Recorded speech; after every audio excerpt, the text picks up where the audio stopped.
Brother, యేసుక్రీస్తుని ఆరాధించకూడదా? యేసుక్రీస్తు ద్వారా తండ్రిని ఆరాధించాలి. నేను అడుగుతున్నది అది కాదు బ్రదర్.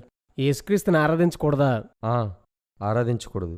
ఆరాధించకూడదంటే యేసుక్రీస్తు దేవుడు కాదా? యేసుక్రీస్తు దేవుని కుమారుడు. మేమడుగుతున్నది యేసుక్రీస్తు దేవుడా కాదా అని. కాదు. క్రీస్తు విరోధి ఆత్మని ఎలా గుర్తిస్తాం? హ్మ్. యేసు శరీరధారిగా రాలేదన్నవారంతా క్రీస్తు విరోధ ఆత్మ గలవారు. క్రీస్తు శరీరధారిగా రావడం అంటే ఏంటి?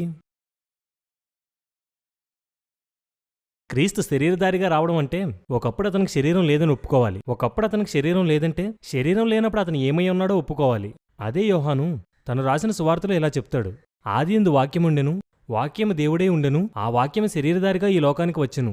ఇదే విషయాన్ని పౌలు తిమోతికి రాసిన మొదటి పత్రిక 3:16 ఇలా చెప్తాడు: దేవుడు సశరీరుడిగా ప్రత్యక్షుడాయను, ఆత్మ విషయంలో నీతిపరుడని తీర్పు నొందెను, దేవదూతలకు కనబడును, రక్షకుడని జనములలో ప్రకటింపబడెను, లోకమందు నమ్మబడును, ఆరోహణుడి తేజమయుడయ్యను. ఎవరైతే యేసుక్రీస్తును శరీరధారిగా వచ్చిన దేవుడు అని నమ్మరో వారు క్రీస్తు విరోధి ఆత్మచేత నడిపించబడుతున్నవారని యోహాను రాసిన మొదటి పత్రిక 4:1 రాయబడింది. మీరు ఏ ఆత్మతో నడిపించబడుతున్నారో ఆలోచించుకోండి.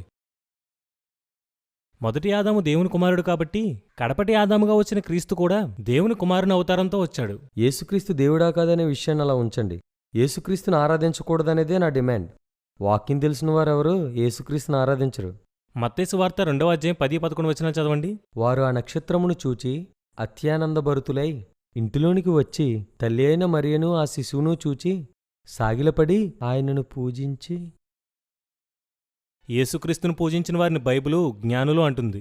యోహాను 9:38 చదవండి. అంతట వాడు ప్రభువా నేను విశ్వసించుచున్నానని చెప్పి ఆయనకు మ్రొక్కెను. ఇక్కడే కాదు, ఇంకా చాలా చోట్ల అనేకులు ఆయన వర్షిప్ చేశారు.